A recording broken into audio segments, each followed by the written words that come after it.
Ang pan sa kinabuhi karon gikan sa Eksodo Kapitulo 12. Ito ay magiging dalawang talata, talata 15 at talata 17. Eksodo, Kabanata 12, mga talata 15 at talata 17. Kanakitaan na, basahon nato ang Eksodo usa 2, usa 5. Nag-ingon, pito ka adlaw kamo mukaon og pan nga walay patubo, ug kuha ang avatubo sa inyong balay sa unang adlaw. Kay bisan kinsa nga mukaon og may patubo gikan sa una hangtod sa ikapito nga adlaw, pahawaon siya sa Israel. Sa bersikulo na pulog pito, sa uloga ang pista sa pan nga walay labadura. Kay nining adlawa, gipagawas ko ang inyong panon gikan sa Ehipto. Bantayay ninyo kining adlawa sa tanang kaliwatan, isip balaod hangtod sa kahangturan. Ngayon, ang ating simbahan ay papalapit na sa araw ng tagumpay. Tama, noong ika-17 ng Disyembre. Kaya, para talagang matanggap ang biyayang ito ng tagumpay na siyang gusto nating lahat, di ba? Nasa trabaho man tayo, pamilya o paaralan, sa buhay natin bilang Kristiyano, lahat tayo ay naghangad ng tagumpay, di ba? Ngayon, upang matanggap ang biyayang ito ng tagumpay, gusto kong sabihin ngayon na kailangan muna nating gumawa ng ilang pagsasaayo sa ating mga puso, tama ba? Ara kami mo, sa nagbibigay ng basbas, di ba? Kailangan nating ayusin ang ating puso. Isayas 55, versikulo 8, nangingon ang Diyos, ang akong hunahuna, dili inyong hunahuna, ni ang akong mga dalan, inyong mga dalan. Gipahayag sa Dios ang kalainan sa atong paagi sa paghunahuna o paglihok, batok sa iyang paagi sa paghunahuna o pagbuhat. Atong susihon kini, pinaagi sa piyesta sa tinapay nga walang labadura. Sa pagsabot nato sa giingon sa Dios o sa tabang sa Espiritu Santo, makausab kita sa atong kasing-kasing aron magkinabuhi sumala sa iyang pamaagi. Masinati ang dakong kadaogan sa adlaw sa kadaogan ug humanon kining tuiga 2018 nga madaogon. Piyesta sa pinapaying walay ibadura. Ang pinakaunang pagkakataon na nagsimula ang kapistahan ng tinapay na walang libadura ay sa pinakamahalagang punto sa kasaysayan ng Israel. Iyon ay noong panahon ng Eksodo. Busa, kung maaw kini ang dapit sa dagat Mediteraneo, atong tan-awon pag-ayo. Ilan sa mga proseso rito.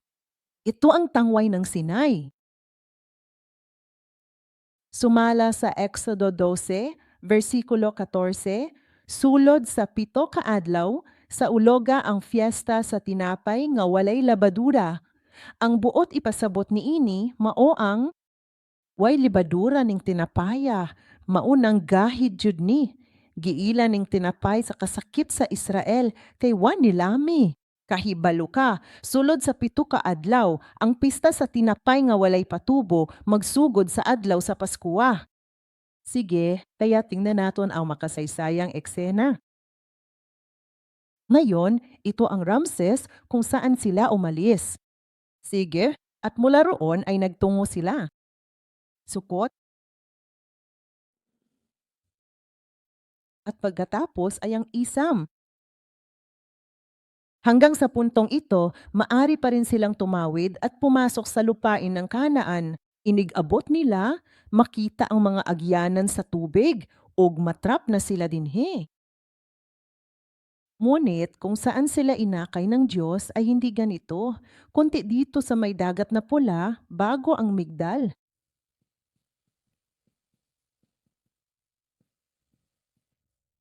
Kaya't umalis sila sa Ramses noong unang araw ng ika-15 buwan.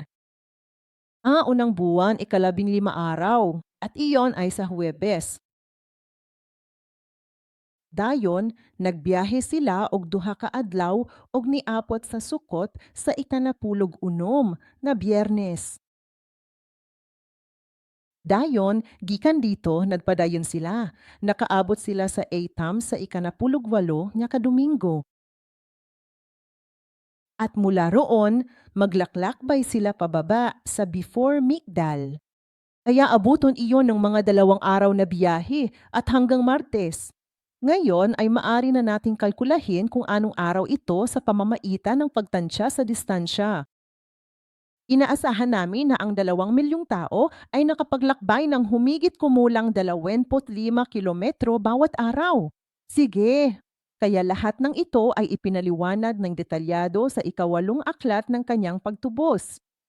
Kaya noong gabing tinawid nila ang dagat na pula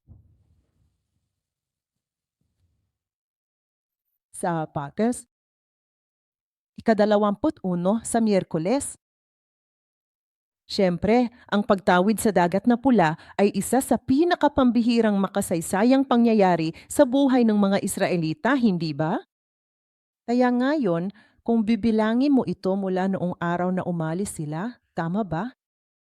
Bago pa man sila umalis sa Ehipto, kinahanglan nilang ipagdiwang ang ika-15 araw na siyang Huwebes ang Paskwa. Ang Paskowa mao ang pinakaunang adlaw sa 7 ka adlaw nga kasawlagan, nga gitawag usab og pangilin sa tinapay nga walay libadura.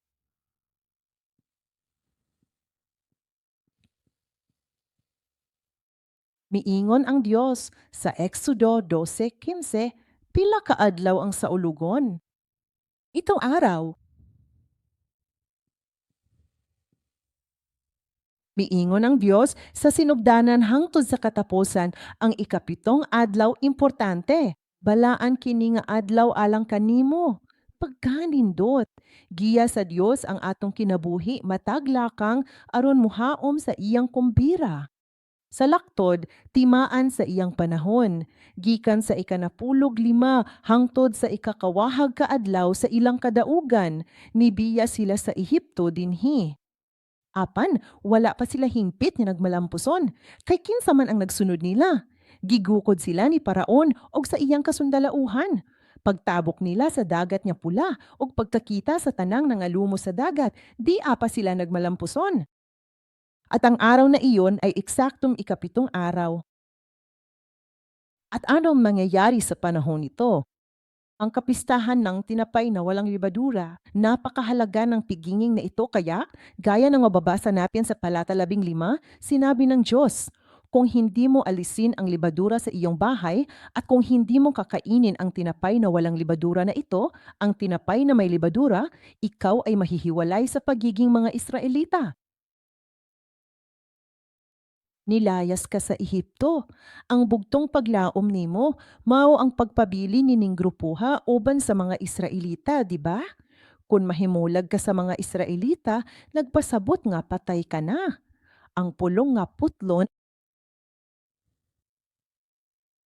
ikarat sa Hebreo. Kara, ang salitang karat ay talagang nagmula sa, oo nga, sa salitang karat na nangangahulugang gumawa ng pipan. Ito ay may malapit na kaugnayan sa beret kat. Alam mo naman kung paano kapag gumagawa sila ng kontrata o tipan, kailangan nilang putulin ang mga sakripisyong hayop at lumakad sa pagitan ng dalawa, tama ba? Busa, ang karat nagpasabot og pakigsaad. Ingon sa Dios, kung dili nimo sa ulon ang fiesta sa pang nga walay lebadura, ibulag ka sa katawhan ug sa iyang pakigsaad. Importante kaayo na kining maong fiesta hinumduman sa tanang kaliwatan. Busa karon nasayod na kita ang giingon sa Dios nga sa tanang kaliwatan dili lang para sa una, ikaduha o ikatulo kundi padayon kini. Sa bersikulo 14, sumala sa atong mabasa kini ka permanenteng ordinansa. Nagpasabot kini nga ang piyesta sa pan nga walay libadura sugod ni atong usa 445 BC, 6 katuig sa wala pa si Hesukristo, kinahanglang ipadayon sa tanang kaliwatan isip ka permanenteng ordinansa. At pumunta ka agad dito sa amin ngayon din. Gisaulog ba nato ang piyesta sa pan na walay libadura? Kaya napakahalaga nito. Napakahalaga nito. Kaya bakit ito napakahalaga? Suriin natin. Aron tinuod nga magmalampuson, makatabog sa dagat na pula ug makitang malubong ang atong mga kaaway. Importante kaayo ang piyesta sa tinapay nga walay libadura.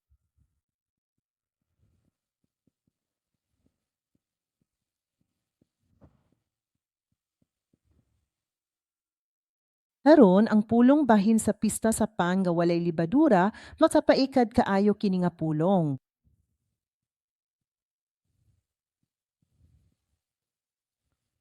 Ibig sabihin ay pesta.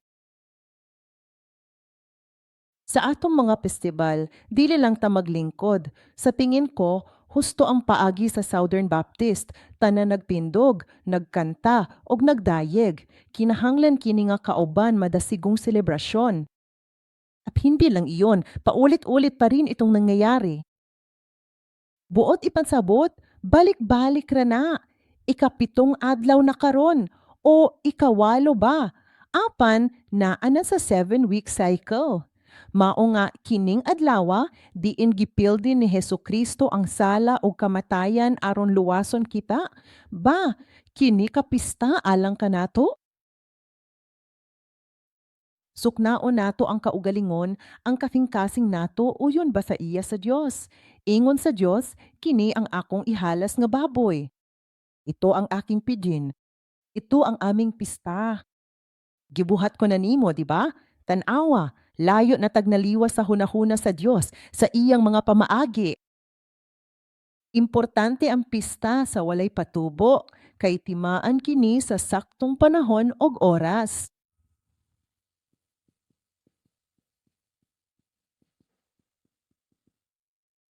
Sama sa atong makita sa baboy ramo, kini kabalik-balik nga siklo nga mahitabo sa kalendaryo sa Dios. Karon, ang kaiduha butang nga nagtimaan nining panahon na mao kini.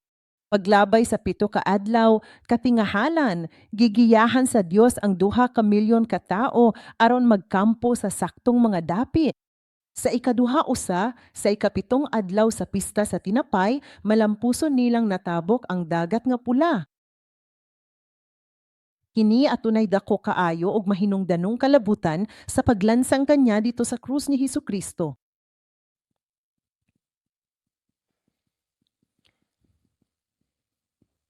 Ito ay talagang nagmamarka ng mahalagang panahon sa mapantubos na pangangasiwa ng Diyos. Bago ipinako sa krus si Jesus, sinasabi ng Biblia ang talatang ito na para bang binibilang ng Diyos ang oras patungo sa kanyang kaskuha. Sige, tanawan nato ang pananglitan sa Biblia. Ablihi ang Lucas kapitulo kawahan og duha, versikulo 1 hangtod 4. Nag-ingon kini, karon, ang piyesta sa panuka nga walay libadura, nga gitawag og Paskwa. Ngano? Kay ang Paskwa mao ang unang adlaw sa piyesta sa pan na walay igpapatubo. Hapit na kining piyestaha ug tan-awa unsay nahitabo. Ang mga pari ug magtutudlo nagplanong mopatay kaniha tungod sa kahadlok sa katawhan. Kita ninyo, gitudlo sa Biblia ang panahon sa Dios kung kanusa ilansang si Jesus o gilambigit ang piyesta sa tinapay nga walay libadura nga mao ang Paskwa. Importante kaayo ang timing ni ini. Nahimong tin-aw ang laing bersikulo. Si Jesus daw nag-ihap sa oras hangtod sa Paskwa. Tan-awon nato sa Mateo 26, versikulo 1 hangtod 2. Human niini, mingon si Jesus sa iya nga mga tinun-an. Nasayod kamo nga duha na lang kaadlaw ang Paskwa, ug ang anak sa tawo itugyan na aron ilansang sa krus. Ang Paskwa, pista sa tinapay, ug ang paglansang kang Kristo. Kinsay nakahibalo ni ini? Alam ipa ni Jesus, kaya binibilang niya ang sarili mayanang ganito. Maukin niya ang kamahinungdanon sa pista sa tinapay nga walay libadura na nagtimaan sa panahon sa Dios. Kung gayon, ano ang libadura? Ang pangutana, importante kini. Sigurado na kita karon sa sulod ni ining 7 ka adlaw, unsay ang angayng buhaton. Alisin lahat ng libadura sa bahay, di ba? Busa, unsa ang libadura? Pasabot ba ni nga di nako kapanderya o kakaon og pastry? Dili ka na ang pasabot sa Dios, di ba? Unsa gyud mi? Oo, ipinuturo ito ng mga Pariseyo at Saduseyo.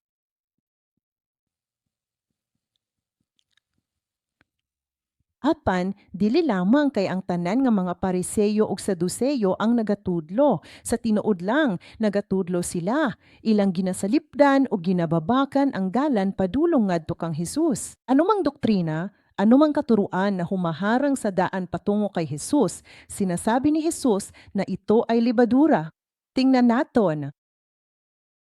Sa Mateo Kabanata 16, versikulo 12, sinabi ito ni Hesus.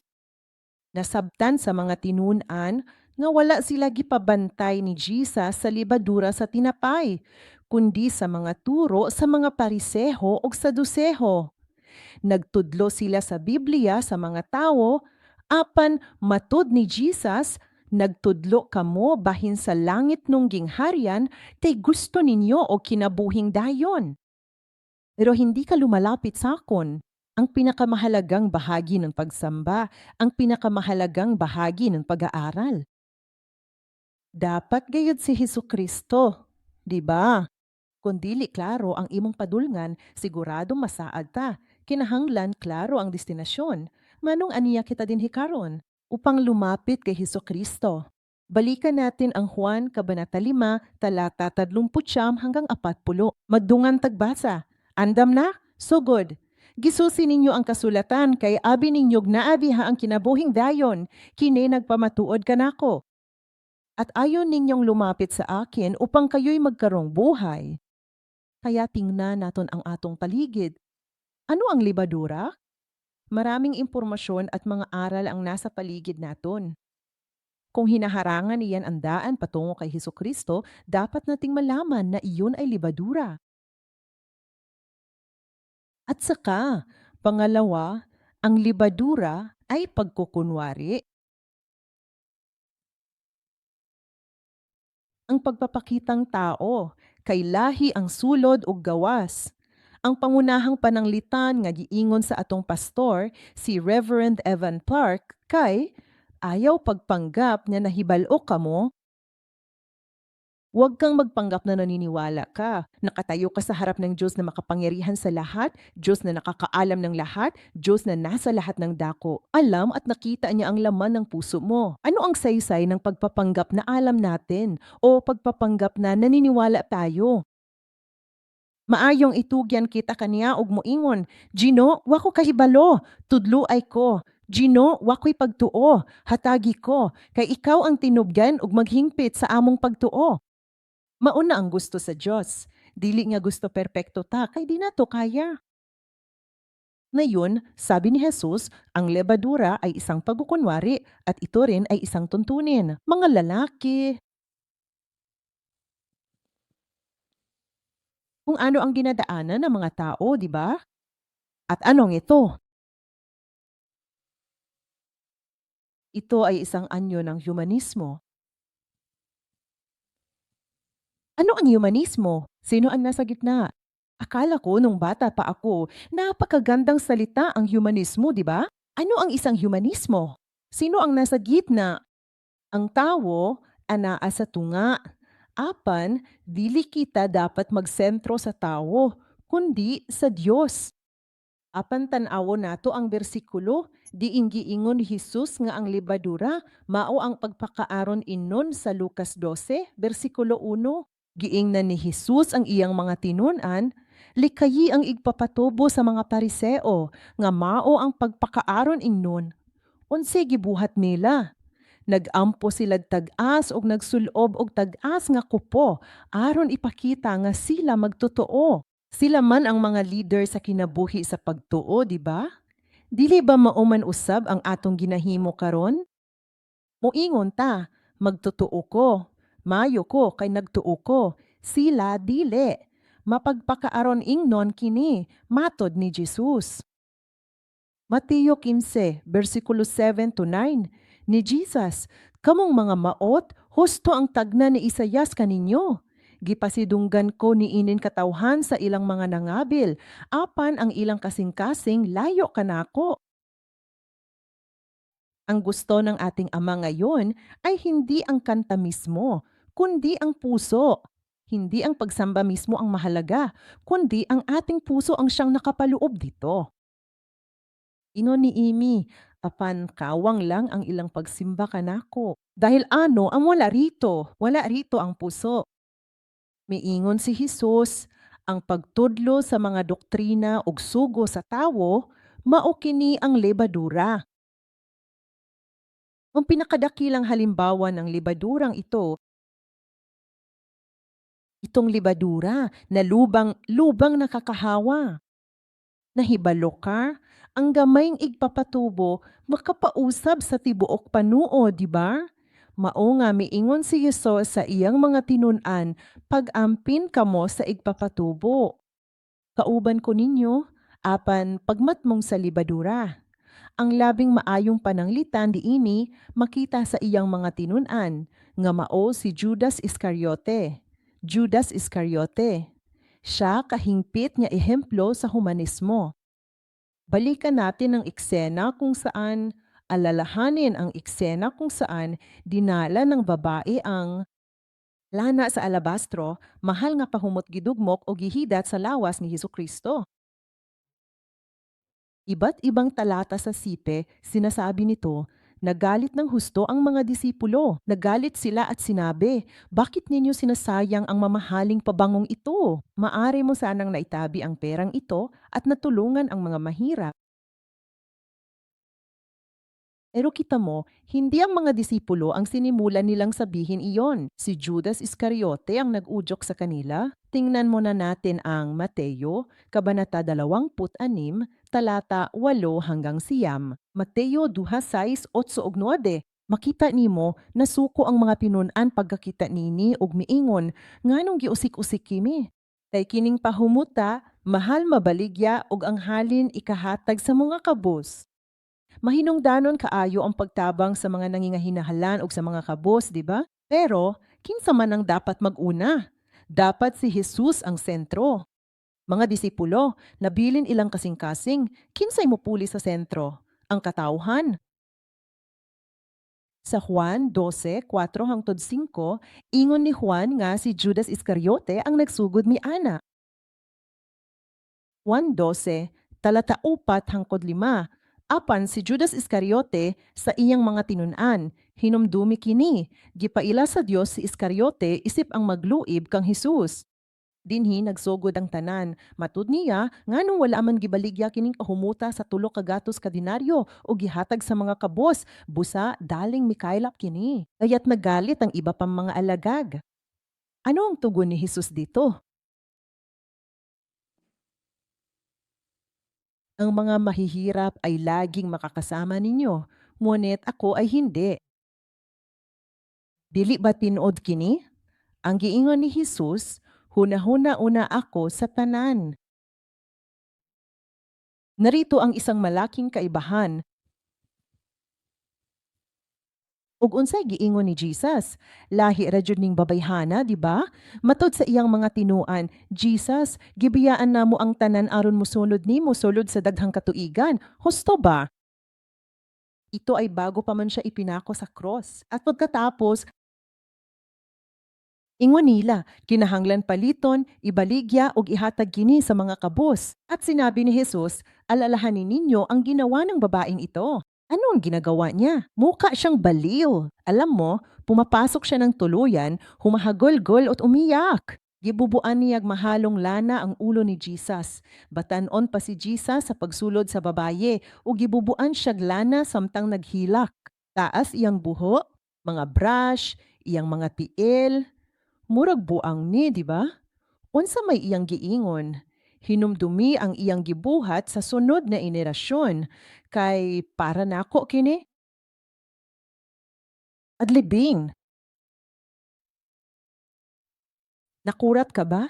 Sa ato pa, buhi pa siya, di ba? Diyon sa man paglubong ang taong buhi pa. Basig malain ka, di ba? Pero nahinumdoman gihapon ni Hesus. Gihimo niya kini para sa akong lubong, sumala ni ining babaye. Sa gawas, murag buang siya. Sa gawas, murag walay buot siya sa pagkuha ni ining mahalong pahumot imbes ihatag sa mga kabos. Nahibalo kining babayaha nga mamatay si Hesus. Hindi alam ang mga disipulo, siya lang ang nakakaalam. Bakit? Dahil sino ang inuna niya? Si Hesus muna. Narito ang isang napakahalagang mensahe. Paano niya nalaman na mamamatay si Hesus? Dahil sinabi iyon ni Hesus.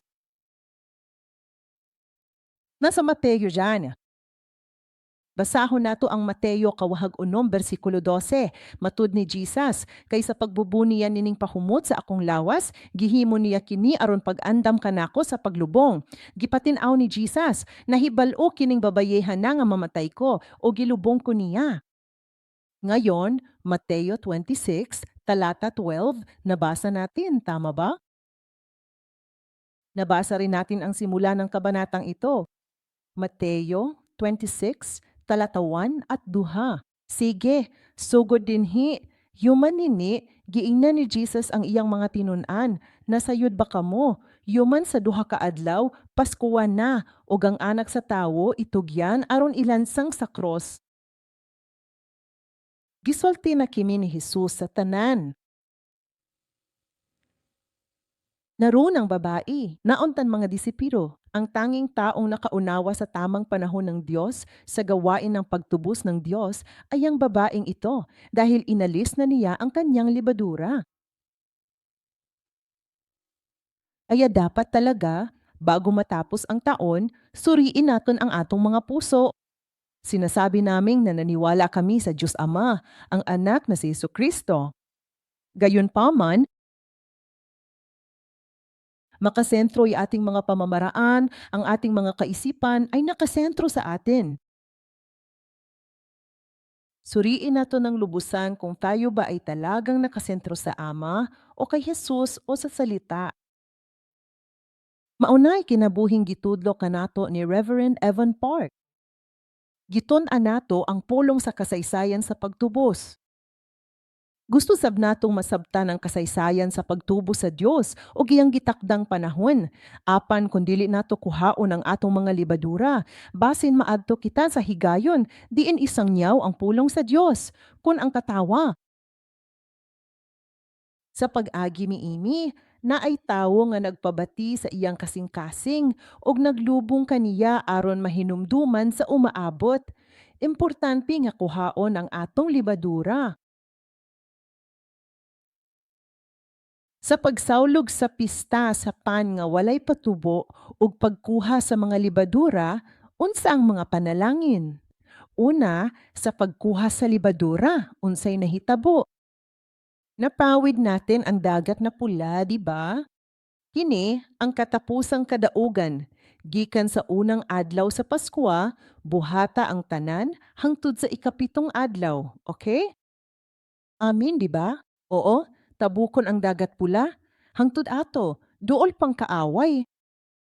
Ang pagpagawa sa Ehipto kadakong panalangin, apan do na paylaing mga panalangin sa Biblia. Ang templo ni Ezekiel ang katapusang templo nga pagatukoron. Dili ba tinuod kini? Daron, ang templo ni Ezekiel gipatin-aw sa Ezekiel kapitulo 40 hangtod 45, meaning mga kabanatana. Human gipakita ang templo ni Ezekiel, miingon ag Dios, sa uloga ang pista sa pan na walay patubo. Hinumdumi, hinungdanon ang pista, kay nagtimaan kini sa panahon sa Dios. Mao nga ang panan-awon sa templo ni Ezekiel, ang ika-11 nga libro mahitungod sa templo ni Ezekiel. Ang panan-awon ni Ezekiel ug ang pagkuha sa igpapatubo kay importante kaayo nga butang. Kini makita nato sa Ezekiel kapitulo 45, bersikulo 21. Mairon ba tayong talatang iyan sa PowerPoint? Okay, nakuha na. Sa ikanapulog upat sa unang bulan, sa ulogon ninyo ang Paskwa, kapista sa Itong araw, pinapay na walang libadura ang kafainin. Ngayon, may isa pang okasyon, 2 beses talaga, pero ang isa ay noong panahon ni Hezekias. Alam mo, kinilala siya bilang isang mabuting hari dahil ipinagdiwang nila ang Pasko sa mga paraang walang katulad. Ngunit, ano ang bunga ng pagdiriwang ng Pasko? Balikan natin ang 2 Kronika, 30 talata 3. Napulog 8. Apan dikaon nila ang Paskwa supak sa balaod, og si Ezekias nagampo alang kanila na nag-ingon, pasaylon unta sa maayon Ginoo ang matag nga nag-andam sa kasing-kasing sa pagpangita sa Dios. Hinaot kimi ang atong pag-ampo gikan karon hangtod sa adlaw sa kalampusan, hangtod mahuman ang tuig 2018. Amen. Handa na ba ang puso ng lahat? Anahanip sinong tao? Hanap ang Diyos. Gidungog sa Ginoo si Hezekias ug giayo ang katawhan. Amen. Hapit na ang dakong panalangin sa pag-ayo. Sa sunod na bersikulo, adunay dakong kalipay. Nagmaya ang mga Israelita sa Jerusalem sa 7 ka adlaw nga pista sa pan nga walay igpapatubo. Dako ang kalipay didto kay wala kay sama niini sukad sa panahon ni Haring Solomon. Pag-ampo nako, simbahang Pyonggang Tseho na nakadawat na kamo sa pulong sa kasaysayan sa pagtubos. Ang mga nakatanggap ng kahulugan ng kapistahan ng tinapay na walang libadura sa makasaysayang pananaw na tumutubos ay magkakasamang makakagdiwang ng dakilang kagalakan ito. Amen? Sige?